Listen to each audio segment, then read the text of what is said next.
तो बेटा आज हम लोग जो है वो क्लास 10th का साइंस का फर्स्ट चैप्टर जिसके अंदर केमिकल रिएक्शन एंड इक्वेशंस है, उसकी सारी केमिकल रिएक्शंस जो है वो हम लोग देखने वाले हैं। पेन कॉपी निकाल लीजिए, सब कुछ जो है वो नोट करने वाले हैं। काफी इंपॉर्टेंट लेक्चर होने वाला है। जितनी भी एनसीईआरटी और बोर्ड पॉइंट ऑफ व्यू से इंपॉर्टेंट रिएक्शंस है, सब रिएक्शंस आप लोगों के पास जो है वो आने वाली हैं। चलिए बेटा जी शुरू करते हैं। तो सबसे पहले हम लोग बात करेंगे कॉम्बिनेशन रिएक्शन की। कॉम्बिनेशन रिएक्शन क्या होता है? ऐसी रिएक्शन जिसके अंदर दो अलग अलग रिएक्टेंट्स अटैच होके एक सिंगल प्रोडक्ट का फॉर्मेशन जो है वो करते हैं, उसको हम लोग जो है वो कॉम्बिनेशन रिएक्शन बोल देते हैं। तो जैसे देखो, इस रिएक्शन के अंदर सिंगल प्रोडक्ट का फॉर्मेशन हो रहा है, दो और दो से ज्यादा रिएक्टेंट्स जो है वो आपस में कंबाइन कर रहे हैं। तो जैसे देखो, कार्बन है, कार्बन ने ऑक्सीजन के साथ कंबाइन किया, कार्बन डाइऑक्साइड का फॉर्मेशन हो रहा है। ऐसी देखो कैल्शियम ऑक्साइड, इसको हम लोग जो है वो क्विकलाइम भी बोल देते हैं। क्विकलाइम जो है वो कार्बन डाइऑक्साइड के साथ जो है वो रिएक्ट करके हम लोगों के पास कैल्शियम कार्बोनेट का फॉर्मेशन कर रहा है। ऐसी देखो क्विकलाइम कैल्शियम ऑक्साइड जो है, इसको अगर हम लोग वाटर में डालें तो ये कैल्शियम हाइड्रोक्साइड का फॉर्मेशन कर रहा है। इसको हम लोग जो है वो अपने पास स्लेक्ड लाइम जो है वो बोल देते हैं। आई होप बेटा जी ये क्लियर है। तो यहां पे देख लो, ये दो रिएक्टेंट्स थे, इन्होंने आपस में जो है वो कंबाइन किया। Ca एक था, इसके अंदर कार्बन एक था, तो यहां पे एक आ गया। ऑक्सीजन तीनों मिला के जो है वो 3 हो गए। ऐसे देखो कार्बन और ऑक्सीजन CO2, यहां पे देख लो बेटा जी Ca था, ऑक्सीजन और हाइड्रोजन दो दो हो गए, तो OH ट्वाइस करके जो है वो हम लोगों ने यहां पे इसको लिख दिया। आई होप ये क्लियर है। और भी हैं इसके अंदर रिएक्शंस। आगे देखो, मैग्नीशियम जो है वो ऑक्सीजन के साथ कंबाइन करके मैग्नीशियम ऑक्साइड का फॉर्मेशन जो है वो कर रहा है। ये रिएक्शन काफी इंटरेस्टिंग है, क्योंकि इस रिएक्शन जब होती है तो एक डेजलिंग व्हाइट फ्लेम जो है वो निकलती है, जिससे जो है ये एक कैरेक्टरिस्टिक है मैग्नीशियम की। तो मैग्नीशियम ऑक्सीजन से रिएक्ट करता है और मैग्नीशियम ऑक्साइड जो है वो बन जाता है। लेकिन ये डेजलिंग फ्लेम बहुत ज्यादा ब्राइट हो जाती है। कब ब्राइट हो जाती है? क्योंकि देखो, मैग्नीशियम एक रिएक्टिव मेटल है, तो जैसे ये मेटल जो है वो एनवायरमेंट के अंदर पड़ा होता है, तो इसको ऑक्सीजन से रिएक्ट करके इसके ऊपर एक लेयर आ जाती है मैग्नीशियम ऑक्साइड की। ये लेयर को जब हम लोग बर्न कर रहे हैं, मान लो मैग्नीशियम को ऑक्सीजन की प्रेजेंस में मैं बर्न कर रहा हूं और उसके ऊपर MgO की लेयर जो है वो आ गई है, तो बहुत ज्यादा हाई एक्सोथर्मिक रिएक्शन, मतलब एक हीट एनर्जी जो है वो रिलीज होती है और काफी ज्यादा फ्लेम जो है वो रिलीज होती है, जिससे ये ऐसा एहतियात के तौर पे बरता जाता है कि हम लोग जो है वो मैग्नीशियम के रिबन को पहले क्लीन कर लें, उसके बाद जो है वो मैग्नीशियम को हम लोग बर्न करें। ऐसे देखो, एनवायरनमेंट के अंदर अगर मैं एयर की बात करूं तो एयर के अंदर नाइट्रोजन भी प्रेजेंट है। मैग्नीशियम नाइट्रोजन से कंबाइन करके Mg3N2 का फॉर्मेशन जो है वो कर रही है। अब ये Mg3N2 क्यों बन रहा है? क्योंकि मैग्नीशियम की वैलेंसी 2 है, नाइट्रोजन की वैलेंसी 3 है, और हम लोगों के पास Mg3N2 एक कॉम्बिनेशन रिएक्शन जो है वो हो जाएगी। तो दो रिएक्टेंट्स ने जुड़े, एक सिंगल प्रोडक्ट का formation is the combination reaction. I hope ये सब एलिमेंट्स के नाम वगैरह सबको पता है। कैल्शियम कार्बोनेट बोलते हैं, कैल्शियम हाइड्रोक्साइड स्लिक्विड लाइम बोल देते हैं, ये क्विक लाइम है, ये कार्बन डाइऑक्साइड है, ये वाटर है हम लोगों के पास ये वाला। आई होप ये क्लियर है। नेक्स्ट बेटा जी हम लोग मूव करते हैं डीकंपोजिशन रिएक्शन पे। तो डीकंपोजिशन रिएक्शंस कौन सी होती हैं? ऐसी रिएक्शंस जिनको जो है वो एक कंपाउंड को ब्रेक करके, तोड़ के जो है वो सिंगल डिफरेंट प्रोडक्ट्स के अंदर जो है वो कन्वर्ट कर दिया जाए। यहां पे क्या था, दो डिफरेंट प्रोडक्ट्स कंबाइन करके एक जो है हमारे पास प्रोडक्ट दे रहे थे, लेकिन इसके अंदर क्या, एक जो है वो रिएक्टेंट के तौर पे बड़ा प्रोडक्ट है जो ब्रेक कर रहा है, और हमारे पास नंबर ऑफ छोटे प्रोडक्ट्स जो है वो फॉर्म हो रहे हैं। अब ब्रेक करने के अपने पास 3 तरीके हैं। या तो हम लोग हीट से ब्रेक कर सकते हैं, ऐसी रिएक्शंस जिसके अंदर एक कंपाउंड को हीट से ब्रेक किया जाता है, उसको हम लोग बोलते हैं thermal decomposition reaction. Thermal decomposition reaction, thermal तो जिसमें हीट देके किसी कंपाउंड को ब्रेक किया जाए, that is a thermal decomposition reaction. जिसमें लाइट डाल के किसी कंपाउंड को ब्रेक किया जाए, that is a photo decomposition reaction. And जिसमें इलेक्ट्रिसिटी डाल के जो है किसी सब्सटेंस को ब्रेक किया जाए, दैट इज हम लोगों के पास इलेक्ट्रो डिकम्पोजिशन या इलेक्ट्रोलिटिक डिकम्पोजिशन जो है वो उसको हम लोग बोल देते हैं। अब इन तीनों कैटेगरीज के एग्जांपल्स जो है वो हम लोग देखने वाले हैं। तो सबसे पहला एग्जांपल बेटा जी हम लोगों के पास जो है वो थर्मल वाली कैटेगरी का है। थर्मल डिकम्पोजिशन रिएक्शंस क्या होती हैं? देखो, केमिस्ट्री के अंदर जो ये NO3 नेगेटिव करके कंपाउंड है, इसको हम लोग जो है वो अपने पास नाइट्रेट आयन जो है वो बोल देते हैं। पीबी हमारे पास लेड का सिंबल है, तो ये पूरा इसकी वैलेंसी 2 है। तो ये देख लो कैसे बना, ये NO3 इसकी वैलेंसी 1 है, इसकी वैलेंसी 2 है। तो ये क्लास 9th में आप लोगों ने पढ़ा होगा कंपाउंड्स के फॉर्मेशन में। तो ये PbNO3 ट्वाइस का फॉर्मेशन जो है वो हो गया। अब इस कंपाउंड को अगर मैं हीट करूं तो हमारे पास PbO प्लस साथ में NO2 plus O2, lead nitrate को हीट करेंगे तो PbO plus NO2 plus O2 का रिलीज होगा। अब यही सेम रिएक्शन जो है वो एग्जाम्पलर के अंदर गिवन है। कॉपर नाइट्रेट भी सेम तरह की बिहेवियर को जो है वो शो कर रहा है। कॉपर नाइट्रेट को अगर हम लोग हीट करेंगे, थर्मली डिकम्पोज करेंगे, तो कॉपर का oxide plus NO2 plus O2 के अंदर जो है ये हम लोगों के पास ब्रेक हो जाएगा। अब इसमें जो ये गैस है ना, ये हमारे पास एक ब्राउन कलर की गैस जो है वो होती है। कौन सी गैस है ब्राउन कलर की? NO2, सावले रंग की गैस है ये। तो सावले रंग की गैस जो है वो यहां पे रिलीज हो रही है। लेड नाइट्रेट और कॉपर नाइट्रेट को थर्मली डिकम्पोज करने पे जो है वो NO2 गैस का फॉर्मेशन जो है वो हो रहा है। ऐसी देखो एक और कंपाउंड है हम लोगों के पास, कैल्शियम कार्बोनेट। कैल्शियम कार्बोनेट को अगर मैं हीट करूं तो हम लोगों के पास कैल्शियम का ऑक्साइड प्लस कार्बन डाइऑक्साइड जो है, ये भी एक थर्मल डिकम्पोजिशन रिएक्शन है। तो जिसके अंदर हम लोग हीट कर रहे हैं, कैल्शियम का ऑक्साइड रिलीज हो रहा है, प्लस साथ में जो है वो कार्बन डाइऑक्साइड यहां पे रिलीज हो रही है। कैल्शियम का ऑक्साइड इज क्विकलाइन। ये काफी ज्यादा इंपॉर्टेंट कैरेक्टरिस्टिक रिएक्शन है। फेरस सल्फेट को जो है अगर हम लोग हीट करेंगे तो फेरिक ऑक्साइड का फॉर्मेशन हो रहा है, सल्फर डाइऑक्साइड का फॉर्मेशन हो रहा है और सल्फर ट्राइऑक्साइड का फॉर्मेशन जो है वो इसके अंदर हो रहा है। अब देखो इसको बोलते हैं फेरस सल्फेट। एक बार मैं ये ना बता देता हूं, जो हमारे पास ये वाला आयन है ना ferrous, that is Fe2 positive, और जो आयन है हम लोगों के पास ferric, that is Fe3 positive.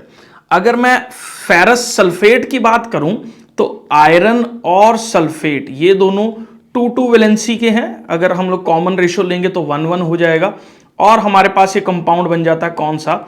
FeSO4 का। लेकिन अगर मैं फेरिक की बात करूं तो फेरिक की वैलेंसी जो है वो हमारे पास यहां पे 3 है, तो हमारे पास कंपाउंड जो है वो बनेगा Fe2O3। तो इसको बोलेंगे हम लोग यहां पे, इसको बोलेंगे this is ferric oxide. Ferric oxide मतलब 3 पॉजिटिव वाला आयरन का जो आयन है उसको हम लोग फेरिक जो है वो बोल देते हैं। ऐसे देखो Fe2 पॉजिटिव है, क्योंकि ये 2 पॉजिटिव वाली कैटेगरी का आयन है इसलिए इसको हम लोग जो है वो फेरस सल्फेट बोल देते हैं। अब ये रिएक्शन काफी खास है क्योंकि जब सल्फर बर्न करता है ना या सल्फर डाइऑक्साइड रिलीज होती है ना, तो सड़े हुए अंडे जैसी खुशबू, सड़े हुए अंडे जैसी बदबू जो है वो वहां से निकलती है। तो ये कैरेक्टरिस्टिक फीचर है कि कहीं भी रोटन एग लाइक स्मेल जो है वो आपको रिलीज हो रही हो तो बहुत सारे चांसेस है कि फेरस सल्फेट जो है वो थर्मली डिकम्पोज कर रहा है या सल्फर डाइऑक्साइड का रिलीज जो है वो हो रहा है। तो सल्फर डाइऑक्साइड को कैरेक्टरिस्टिकली अगर आपको क्वालिटेटिवली फाइंड आउट करना हो तो rotten egg like smell is the best way to detect sulphur dioxide. I hope बेटा जी ये क्लियर है। Lead nitrate, copper nitrate, calcium carbonate और फेरस सल्फेट थर्मली डिकम्पोज हम लोगों के पास यहां पे कर रहे हैं। नेक्स्ट स्लाइड पे बेटा जी मूव कर रहा हूं तो आगे देखो फोटो डिकम्पोजिशन रिएक्शंस हम लोगों के पास है। फोटो डिकम्पोजिशन नाम से ही पता लग रहा है, लाइट डाल के किसी चीज को ब्रेक करना is the photo decomposition reaction. अब इसके अंदर होता क्या है, हमारे पास जैसे कंपाउंड है हम लोगों के पास AgCl, इसके अंदर अगर हम लोग लाइट डालें, मतलब ये जो लाइट है हम लोग अगर इसके अंदर डालें तो ये ब्रेक कर जाता है, यहां से Ag अलग हो जाता है और क्लोरीन जो है वो अलग हो जाता है। ऐसी देखो AgBr जो है इसके ऊपर अगर हम लोग लाइट डालें तो Ag अलग हो जाता है और Br2 जो है वो हमारे पास अलग हो जाता है। कई बार बहुत ज्यादा इंपॉर्टेंट क्वेश्चन बन जाता है बोर्ड्स पॉइंट ऑफ व्यू से कि AgCl को जो है वो डार्क बॉटल्स में ही क्यों स्टोर किया जाता है। क्यों?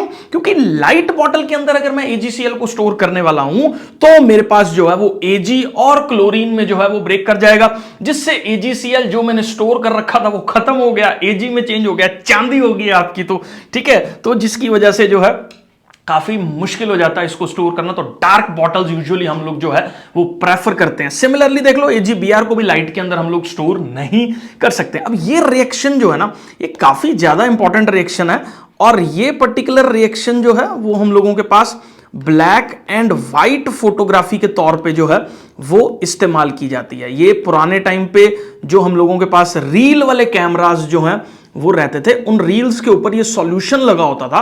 कौन सा सॉल्यूशन लगा होता था? AgBr का सॉल्यूशन लगा होता था।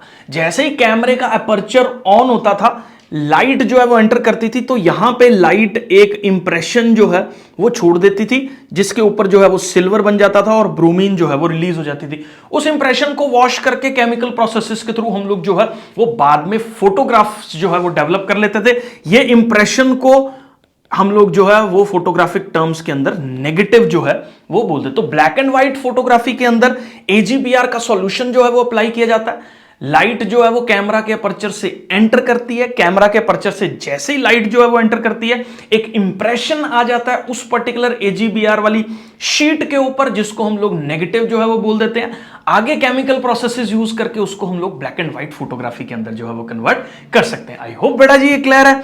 नेक्स्ट जो है वो लास्ट टाइप ऑफ डीकंपोजिशन है, जिसको हम लोग बोल देते हैं इलेक्ट्रोलिटिक डीकंपोजिशन। इलेक्ट्रोलिटिक डीकंपोजिशन कौन सी होती है? ऐसी डीकंपोजिशन जिसके अंदर हम लोग बिजली गिरा के जो है वो कंपाउंड्स को ब्रेक कर देते हैं। तो बिजली गिरा के कंपाउंड्स कैसे ब्रेक हो रहे हैं देख लो। H2 जो है H2 और O2 में ब्रेक हो जाएगा। ऐसी NaCl जो है वो सोडियम अलग हो जाएगा और क्लोरीन गैस जो है वो अलग से हम लोगों के पास रिलीज हो जाती है। ऐसी रिएक्शंस को हम लोग जो है वो इलेक्ट्रो डीकंपोजिशन रिएक्शंस जो है वो बोल देते हैं। इनका इतना ही है, बाकी डिटेल में जो है एक इलेक्ट्रोकेमिस्ट्री करके चैप्टर आएगा क्लास 12th में, उसमें आप लोग देखोगे कि किस तरह से इलेक्ट्रिसिटी से चीजें जो है वो ब्रेक कर रही हैं। आई होप यहां तक जो है वो क्लियर है। नेक्स्ट स्लाइड जो है वो कंबशन रिएक्शंस की मैं बात करूंगा।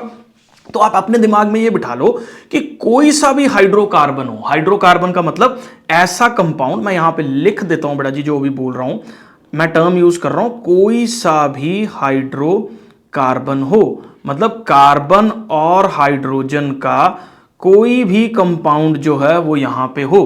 अगर इस पर्टिकुलर कंपाउंड को मैं ऑक्सीजन की प्रेजेंस में क्या करूं, बर्न करूं, हीट करूं, तो मेरे पास जो है वो कार्बन डाइऑक्साइड और वाटर का ही फॉर्मेशन जो है वो होगा। चाहे वो CH4 हो, चाहे हम लोगों के पास वो C2H4 हो, चाहे C2H6 हो, चाहे C3H8 हो, किसी भी तरह का कंपाउंड हो, प्रोडक्ट हमेशा एक ही बनने वाला। क्या प्रोडक्ट बनने वाला? कार्बन डाइऑक्साइड बनने वाली है और वाटर का रिलीज जो है वो होने वाला। डिफरेंट रिएक्शंस होंगी, डिफरेंट बैलेंसिंग कोएफिशिएंट्स जो हैं वो रहेंगे, तो इसको बैलेंस कर लीजिएगा जब आप कोई और डिफरेंट कंपाउंड को जो है वो इस्तेमाल कर रहे हैं। तो कंबशन मतलब आग लगा देना, उस चीज को आग लगा देना। तो हम लोग फ्यूल के तौर पे मीथेन, इसका नाम हम लोगों के पास बेटा जी मीथेन है। तो मीथेन पे जब हम लोग आग लगाते हैं तो कार्बन डाइऑक्साइड रिलीज होती है, वाटर जो है वो रिलीज होता है, तो ये एक कंबशन रिएक्शन जो है वो हो जाती है। आई होप बेटा जी ये क्लियर है।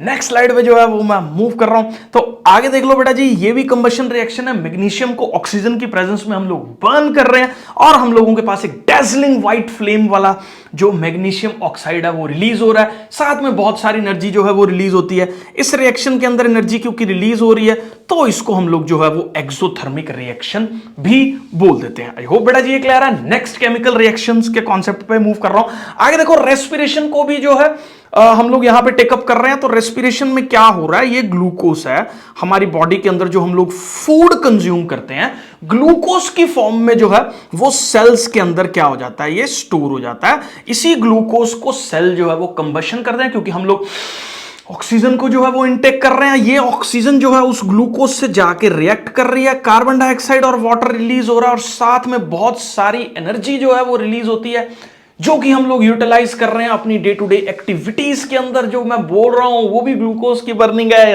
रेस्पिरेशन रिएक्शंस जो है वो टेक प्लेस कर रही हैं। आई होप बेटा जी ये क्लियर है। नेक्स्ट स्लाइड पे जो है वो मैं मूव कर रहा हूं। आगे हम लोग बात करेंगे, देखो बहुत सारे एलिमेंट्स हैं, तो बहुत सारे एलिमेंट्स हैं, उसके अंदर मेटल्स की अगर मैं स्पेसिफिकली बात करूं तो कोई मेटल ज्यादा रिएक्टिव है। देखो क्लास है, क्लास के अंदर कोई बच्चा ज्यादा इंटेलिजेंट है, कोई कम इंटेलिजेंट है, किसके मार्क्स ज्यादा आ रहे हैं, किसी के कम आ रहे हैं। सेम रिएक्टिविटी मेटल्स के अंदर भी जो है वो रहती है। कोई मेटल बहुत जल्दी रिएक्ट कर जाता है, कोई मेटल जो है बड़े आराम से रिएक्ट करता है, किसी मेटल को कोई फर्क जो है वो नहीं पड़ता क्या हो रहा है क्या नहीं हो रहा। तो हम लोगों ने क्या कर रखा है, मेटल्स को in the decreasing order of their reactivities arrange कर रखा है। तो देखो बेटा जी यहां पे सबसे ज्यादा ये मतलब ये अरेंज ऐसे कर रखा है, ये सारे नीचे हैं, यहां पे स्लाइड के अंदर जगह नहीं थी, तो ये बेसिकली इसके नीचे लाई कर रहा है एंड ये बेसिकली इसके नीचे लाई कर रहा है। ठीक है, तो आई होप ये आपको समझ में आ गया कि एक सीरीज के अंदर जो है ये है। तो पोटाशियम जो है वो हम लोगों के पास एक मोस्ट रिएक्टिव मेटल्स के अंदर आता है और यहां पे प्लेटिनम जो है ये हम लोगों के अंदर जो है वो लीस्ट रिएक्टिव मेटल्स के अंदर जो है वो आ जाता है। ये सबसे ज्यादा रिएक्टिव है और ये सबसे कम जो है वो रिएक्टिव। अब क्वेश्चन आता है भैया इतनी बड़ी सीरीज है याद कैसे करें, तो ध्यान से सुनना, तरीका बता रहा हूं, बहुत ज्यादा इंपॉर्टेंट है। देखो पहले मैं इसको रीड कर देता हूं। Potassium, sodium, calcium, magnesium, aluminium, zinc, iron, tin, lead, hydrogen, copper, mercury, silver, gold, platinum, ये एलिमेंट्स हैं सारे। अब देखो याद कैसे करना है। पैसों का माल zinc, iron, tin, this is zinc, iron, tin, this is जीत ले, पैसों का माल जीत ले। पैसों का माल नहीं छोड़ना भैया, पैसों का माल याद रहेगा तो रिएक्शन कभी गलत नहीं होगी, रिएक्टिविटी सीरीज हमेशा के लिए याद हो जाएगी। क्या? पैसों का माल, ये माल हो गया, ये माल, एक मिनट रुको, माल कोई और माल नहीं समझना भैया आपको, ये माल फूक ले कहीं, ऐसे ऐसे करने लग जाओ आप, ये माल है, और ये जीत, और ये क्या ले। उसके बाद hydrogen, copper, mercury, silver, gold. Gold सबसे कम रिएक्टिव है। आप लोग देखो यूजुअली मदर्स जो है वो सारा टाइम कंगन है या जिसको बोलते हैं रिंग्स हैं वो डाल के किचन में भी काम कर रही है, कितने कितने टाइम तक उसकी शाइन जो है वो बिल्कुल ऐसे की ऐसे बरकरार रहती है। तो सबसे कम रिएक्टिव मेटल्स के अंदर ये गोल्ड एंड प्लेटिनम आ जाते हैं। हाइड्रोजन कॉपर से ज्यादा रिएक्टिव है, तो कॉपर के ऊपर जो है वो लाई कर रहा है। आप दिमाग में ये मत लेके आना कि हाइड्रोजन मेटल है कि नहीं है। इस पर्टिकुलर केस के अंदर जो है मैंने इसको मेटल के तौर पे कंसीडर कर रखा है, डुअल नेचर है इसका, और ये रिएक्टिविटी सीरीज जो है ये हम लोगों के पास रहती है। अब इस रिएक्टिविटी सीरीज का फायदा क्या है? जो ज्यादा रिएक्टिव वाला एलिमेंट है ना, वो कम रिएक्टिव वाले एलिमेंट को उसकी जगह से हटा के खुद आके वहां पे अटैच हो जाता है। जैसे मैं ना रिएक्शन के तौर पे बताता हूं, देखो iron is more reactive than copper, क्योंकि आयरन जो है वो रिएक्टिविटी सीरीज में ऊपर लाई कर रहा है कॉपर के। इसका मतलब आयरन ज्यादा रिएक्टिव है। आयरन ज्यादा रिएक्टिव है तो iron will displace this particular copper and उसकी जगह खुद अटैच हो जाएगा और कॉपर का जो है वो सर्वनाश कर देगा, उसको कहेगा खिसक, मैं आ रहा हूं, मैं ज्यादा तेज हूं। ऐसे देख लो जिंक बेटा जी, इस कॉपर को यहां से हटा देगा और हमारे पास जिंक सल्फेट बन जाएगा, साथ में जो है वो कॉपर का फॉर्मेशन हम लोगों के पास हो जाएगा। पीबी जो है वो यहां पे Cu को हटा के PbCl2 जो है वो बना देगा, साथ में कॉपर का फॉर्मेशन हो रहा है। तो ज्यादा रिएक्टिव वाला एलिमेंट जो है वो कम रिएक्टिव वाले एलिमेंट को उसके सॉल्ट के सॉल्यूशन के अंदर से डिस्प्लेस कर रहा है। तो ऐसी रिएक्शंस को हम लोग जो है वो अपने पास एक अलग कैटेगरी के अंदर जो है वो फॉलो करवाते हैं। इनको हम लोग बोल देते हैं डिस्प्लेसमेंट रिएक्शन। मतलब ज्यादा अच्छे वाले बच्चे ने नलायक वाले को उसकी जगह से हटा के खुद उसकी जगह जो है वो बैठ गया। आई होप बेटा जी ये क्लियर है। तो ये कुछ ये जो समझ गए वो ठीक है, मैं इसको ज्यादा डिस्कस नहीं कर रहा। एक समझ लो ये जिंक है और ये सल्फेट है। सल्फेट पहले आयरन के साथ था तो ये FeSO4 बना रहा था, ये भैया सल्फेट को ये पसंद आ गया तो ये जिंक सल्फेट बन गया, क्योंकि ये इससे ज्यादा रिएक्टिव है। ये आपका अपना पर्सनल ओपिनियन है, मैंने सिर्फ जो है वो इसके अंदर समझाना था, जो फंडा मैंने बताना था वो आपको पता लग चुका है। नेक्स्ट स्लाइड में बेटा जी मैं मूव कर रहा हूं तो आगे देख लो double displacement reaction. Double displacement reaction के अंदर बेटा जी क्या हो रहा है, इसके अंदर दोनों एक दूसरे के आयंस को जो है वो एक्सचेंज कर रहे हैं, स्वैपिंग हो रही है इसके अंदर। तो देखो यहां पे क्या है, सोडियम सल्फेट है, BaCl2 है। इस पर्टिकुलर जगह पे क्या हो रहा है, बेरियम जो है वो क्लोरीन के साथ अटैच है, it is barium chloride. Barium बोल रहा है मैं सल्फेट के साथ जुड़ जाऊंगा और सोडियम तू क्लोरीन के साथ जुड़ जा, तो ये यहां पे जो है बेरियम सल्फेट और सोडियम क्लोराइड जो है वो बन जाएंगे।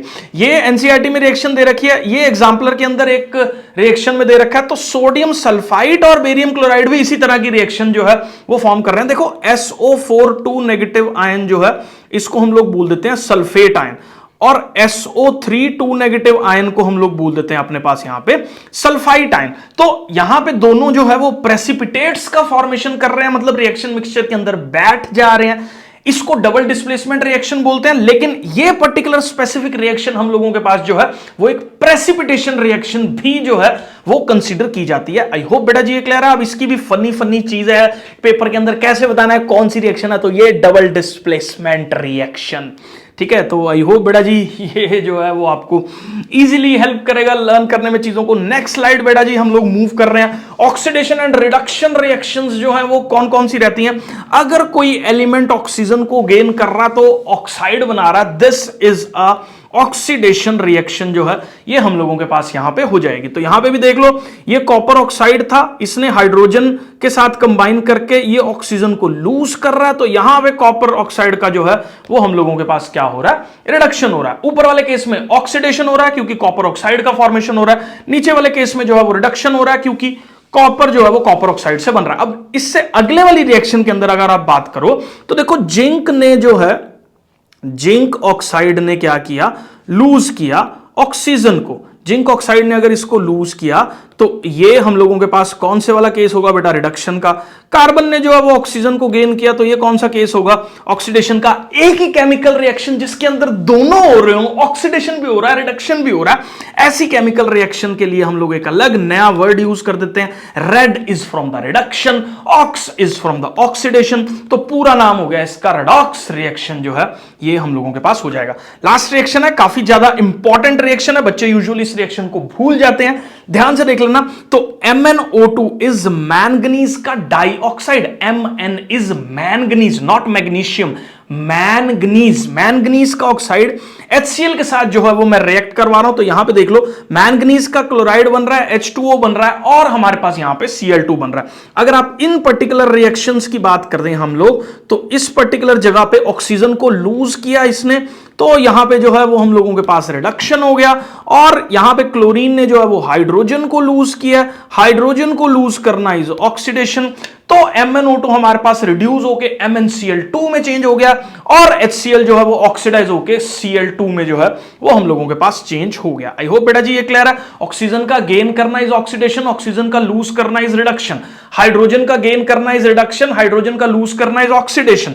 तो इसी तरीके से जो है वो आपको डिसाइड करना है चीजों को। आई होप ये सारा चैप्टर जो है वो केमिकल रिएक्शंस के तौर पर मैं डिस्कस कर चुका हूं। जितनी भी इंपॉर्टेंट केमिकल रिएक्शंस थी मैंने सारी जो है वो आप लोगों के साथ डिस्कस कर ली है इस चैप्टर में, और कोई भी chemical reaction board point of view से इंपॉर्टेंट नहीं है। वीडियो अच्छा लगा तो चैनल को सब्सक्राइब कर दीजिए और लाइक और शेयर करना बिल्कुल मत भूलिएगा।